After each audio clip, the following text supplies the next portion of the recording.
So what town is this we're going into? This is Sebrite. This is the beach right there. This is where Tico got married, the Chapel Beach Club. It was converted into a Cuban playground. Had a hell of a party there. It's probably the best wedding I ever been to. You come down here, when the waves are kicking up.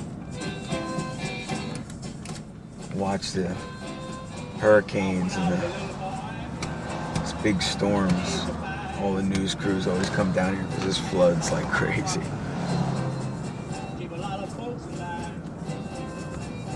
This is where Dave used to live here.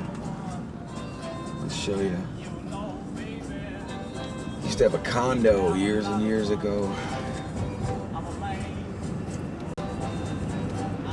First house he ever bought. A few of the different guys in the scene used to live down here. Clarence Clemens and Gary Talent from the E Street Band lived right here. In these condos. These old waterways, boats, and clubs. Come down here now, you see Bobby Bandiera playing these clubs. This is a place called the Trade Winds we're coming up to. I played here one time, I was about 16, 17. Terrible snowstorm. A Friday night, I was still in school. We were setting up the gear. There used to be racquetball courts in the back. Somebody we heard back there, smack, smack, smack. Thinking, who the hell's playing racquetball in a snowstorm? Went back there and it was Bruce, Gary Talent, just hanging out.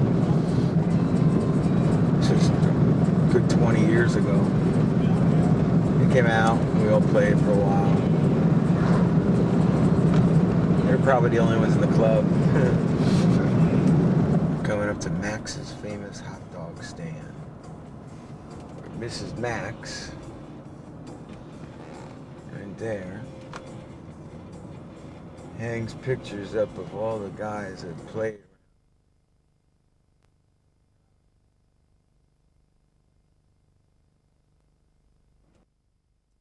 One year I went to California to Danny DeVito's birthday party.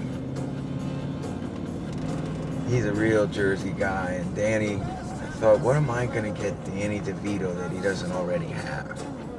What can I get him that he'll really like? And I brought him out a case of Max's hot dogs and all the fixings. And he loved that present because it brought home to him. There was times that I found out that they were shipping those dogs out on the road, shipping them out west to guys like DeVito. People go crazy for Max's hot dogs. It's one of those things that they're good going in, happy to be going out. It's a dining experience of the greasiest kind. Cowboy, baby. West Coast chillin' with the blues, I wanna be a cowboy, baby. Riding that night, 'cause I sleep all day. Cowboy, baby. I can smell a pig from a mile away.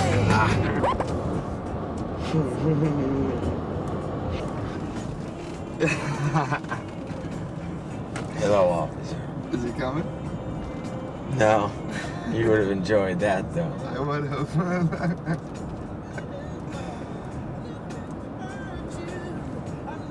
He's in a good mood.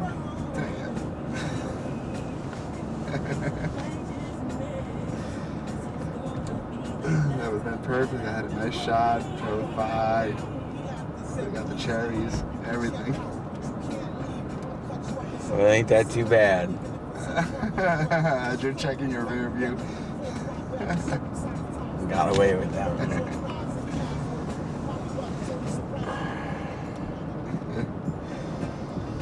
But you still get that adrenaline feeling in your chest though, right? Yeah. See? Even he gets it, folks. One time when I was a kid, I had a 1967 Mustang. It was all souped up, big mag wheels on the back that didn't even fit. Every time I hit a bump, I'd scrape the tires. We were on our way down just like this, but on the parkway to go to the fast lane, and I was playing. And it seemed like this car was racing with us. So I would throw it in the lower gear, chirp the wheels, blow by this guy. They'd blow by me.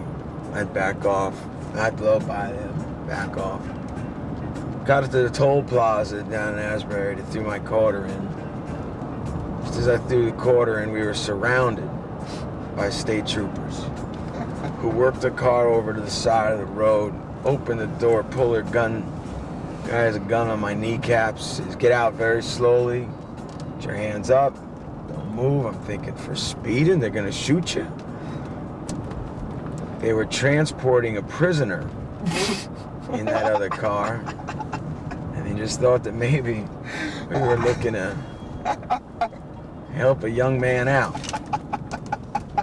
And I explained that I was a 17-year-old musician on the way down to the club, and why don't they come and see us sometime? Well, of course, the prisoner would have been happy to come, but he wasn't invited. And the troopers let us go. We're now crossing the last waterway into the ghost town known as Asbury Park. This was the place that was our stomping grounds.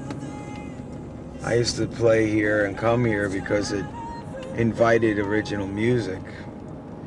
And even prior to that, when I had cover bands, I was 16, 17, 18. This is where all my heroes played, and I wanted to come down here. Chances are you'd run into one of the jukes or another on the boardwalk or in a club. And this song, one of those things on Darkness on the Edge of Town, when Bruce is driving down Kingsley, figuring I'd get a drink. You're on Kingsley Avenue, right? Kingsley Street right there. So this is Kingsley. This is where Bruce wrote that stuff about. And you see, it's a ghost town now. All the motels are boarded up. It's a sad place. There's a lot of great history here. It started to change about 20 years ago. I was playing in these bars. This over here on the left is still a working hotel, and was meant to be the centerpiece of all the reconstruction of Asbury Park, and it's called the Berkeley Carteret Hotel. What happened though is poor guy invested a ton of money in it, and nothing else came. So unfortunately, he got hurt. He got hurt doing it. Now over here is the famous Convention Hall. Probably been here since almost the turn of the century. There was the theater, which is now open again. It's a concert venue. And then there's the Paramount Theater, which they opened again over there. Used to come here to see shows.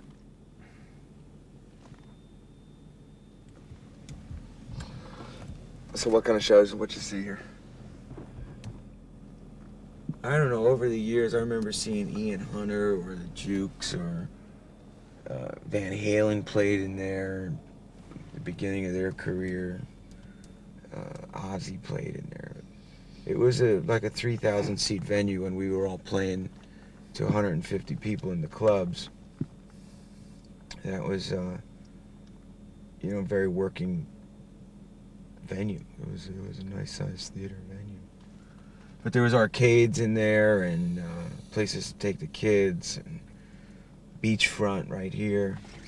We could pull in.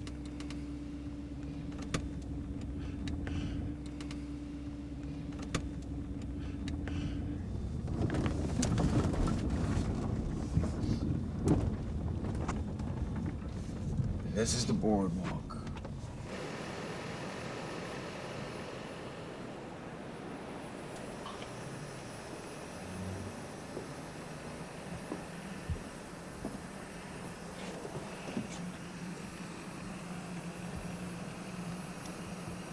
It's all boarded up now.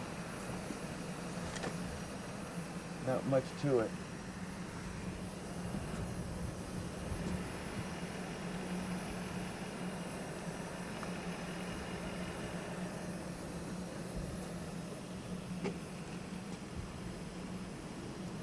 People talk about bringing it back. All the time builders keep talking about bringing it back. It must be a lot of money involved and tax implications that no one can seem to do it. An awfully long boardwalk. Was it thriving at one time? Or? Yeah, this was all the great junk food and games, and it goes down this way for probably half a mile. I'll show you around over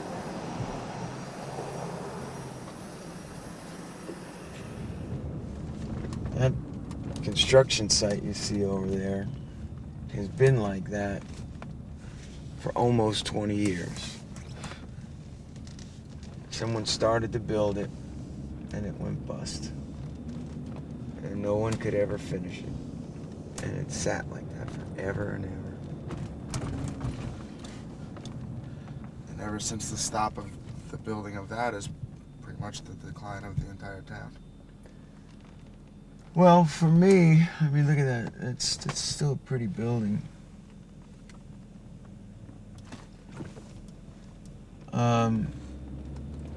My memory serves me well.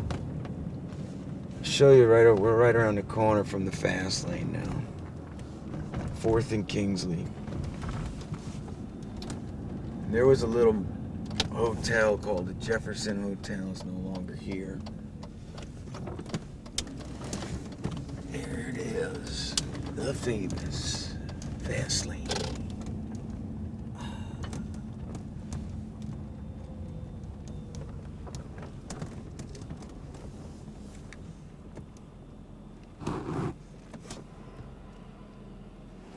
This lot that's across the street was the Jefferson Hotel, and there was an alleyway to go from here over to the Stone Pony that we would walk through and go over bar to bar. There was a murder back there. It seemed to me that just changed the whole landscape of this town. All that fun and innocence seemed to have been lost. Things started to change shortly thereafter. But this club has gone through a lot of transformation over the years. I don't know if and when it's ever opened. But 20 years ago, the rest used to rehearse in that basement. And the expressway, back in the Atlantic City Expressway days, I remember Dave sitting down there doing homework. And we'd be in school, and he'd be driving his old man's van with all the gear in it, sitting down there doing his homework. And this alleyway back here was the access to the dressing rooms, all the way down the end. A lot of people played this club, from U2, Hall & Oates, Benatar, Elvis Costello, Greg Kihn, Bruce, the Jukes, us, anyone, the Eurythmics, anyone who was making a record. This was a major stop on a early career tour. The fast lane was really hopping. And this, the Baronet here next door, was a porno theater. So between sets, we'd go slip into the projection booth and watch the porno movie. Or go over to the bowling alley here if you could scrounge up a buck, buy yourself a grilled cheese sandwich or something. And there was a doorway that went between the office of the club here and the bowling alley. So you didn't have to even go outside.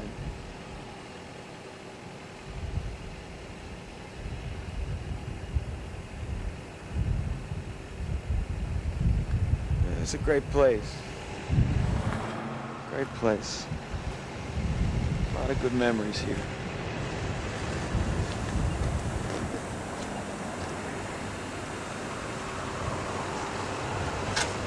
That's a lot of how Jefferson was. It was a flop house. Pretty beat up by the time I was down here. These high rises didn't exist. There were little kind of motels like this. People would come down with the families for the weekends. There was another club down here on the corner. There's the shell of it still because it burned down. You get a real close up because I don't want to walk down there. That's Madame Marie's that Bruce made famous in another one of those lyrics. The cops finally busted Madame Marie, telling fortunes better than they do. In fact, so people go get their fortune told. I didn't. You'd come and see me at that club. It would cost $2 to see us and another band. And you got a free drink for the $2 admission. A bargain. And Timmy got you the original stamp. Yeah, Timmy Holland got me the original hand stamp and one of the tickets that they were selling in some local Jersey museum store. And that was a real nice memento to have. See, these were all little bed and breakfast kind of strip motels. It's a sin. Now we're coming up to 2nd Avenue, 2 blocks over.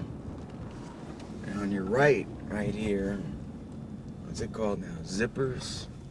Zippers Male Go-Go.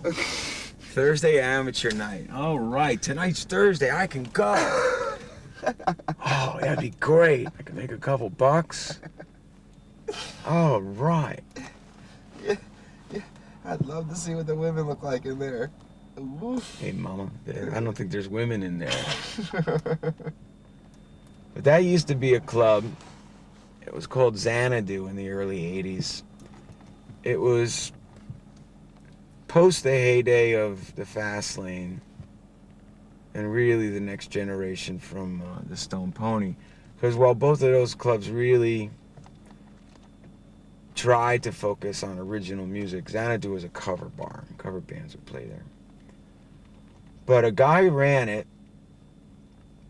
2 guys ran it. Tony Pellegrossi, who's still around promoting concerts, and original Asbury Juke, as well as a good friend. And another guy whose name was Page. Well, Page now, 20 years later, is known as Diamond Dallas Page, the world famous wrestler. Really?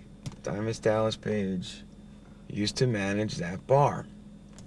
And he was a good friend of mine because when we were having a hard time making any money because playing original music only was very difficult to get bookings other than places like the Fast Lane. And the Stone Pony was having way too many cover band nights, so I would go into there. And while he would have a cover band playing, he'd slip you $100 and let you play a set, knowing that you needed the money to eat. And he and Tony used to always look out for me and throw me a night anytime they could. So that was a good bar. It was a lot of fun. A lot of fun. Now it's Zipper's Mail Go-Go. Thursday night amateur night. Zippers. Come back tonight, folks. I might be there.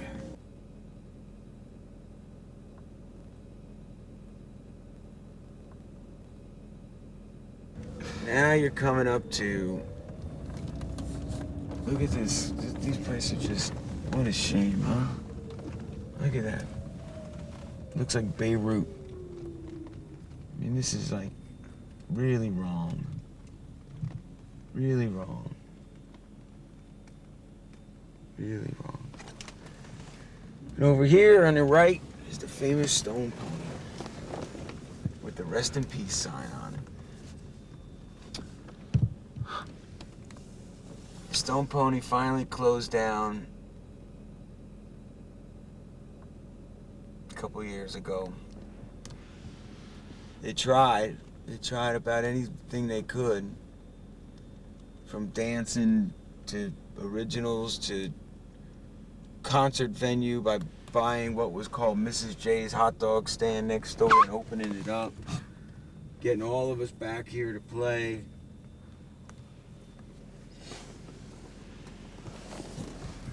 Nothing could revive the patient, huh? No. But there was a lot of great memories in there as well. Just a shame, you know, that somehow the whole town just laid down and died. Corruption and bad investment. Everything, The Palace. There's a big arcade. Down here to your left, they used to have the merry-go-round.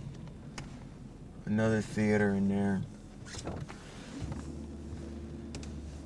All rides for the kids.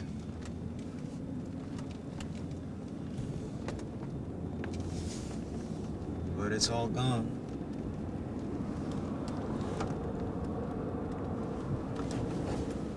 everything is boarded up. Hard to believe that this is just a couple minutes from where we live now. Hard to believe.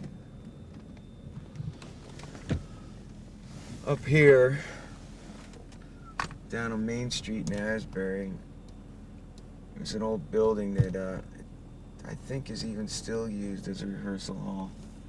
It was cheap. It was a way for guys to have a place to go and work on material.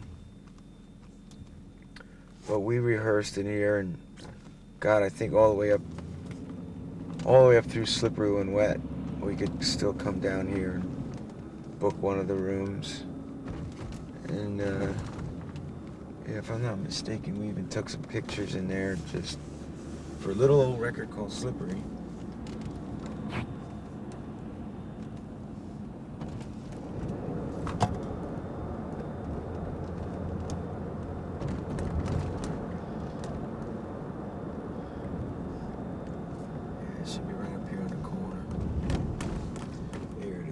Building on the corner upstairs. The Asbury Lodge used to be a rehearsal hall.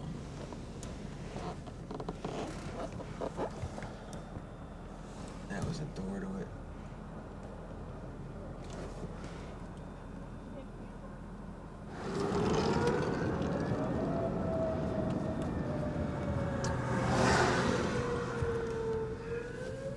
It's okay, it's just another air raid. The bombings. You watch CNN, you think they were bombing Iraq? No. Asbury. They shot it all right here. Yeah. This is Neptune High. I think Jack Nicholson went to high school here.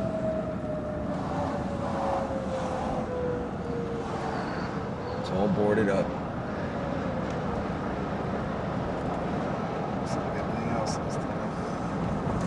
Danny DeVito's from here. Jack Nicholson's from here. Southside from down here. Ocean Grove.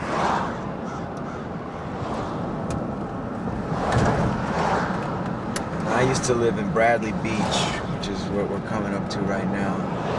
I'll show you guys where the driveway, which is the inner sleeve of the Slippery album.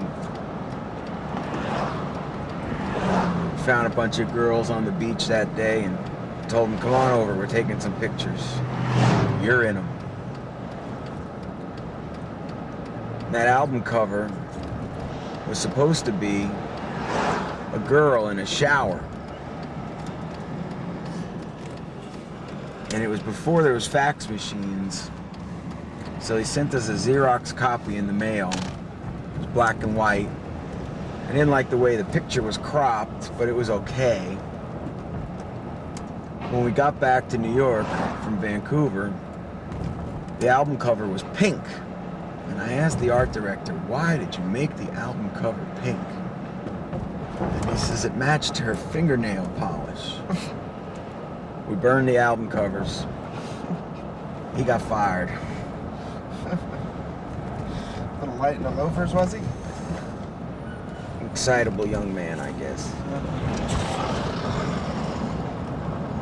Bradley Beach was a good place to live. I lived here for a couple of years.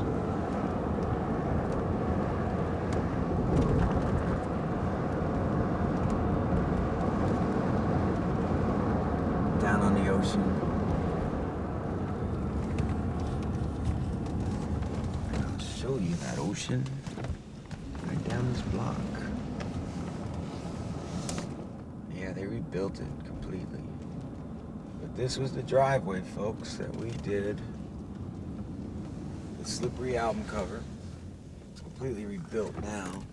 But this was my first apartment. Right here in the corner. On the second floor. It's the first apartment I ever lived in. It was a flea bag. But it was mine. It was my flea bag. I liked it. Sand in the sheets. Rented everything because we didn't have anything. But it was right across the street from the ocean. And this was all open. Those plants weren't here. So we parked the cars on the edge. Right about here. We had the ocean in the background. This was my driveway. Oceanfront view. Probably about $200 a month.